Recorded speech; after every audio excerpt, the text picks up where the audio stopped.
जा रहा था। कोई दिक्कत नहीं, आ जाएगा भाई। क्या भैया खिड़की खोल दी अपनी, खिड़की करते हैं ना, खोल दी खोल दी चल चल कोई दिक्कत।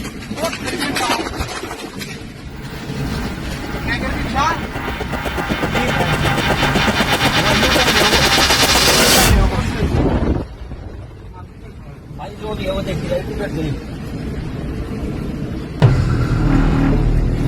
यो बैंक से वीडियो बनाने चेक करना है सभी पूरा ही देंगे। अरे मांगे ना तू रिंकू रिंकू रिंकू तू बोली था कौन गए यो अपना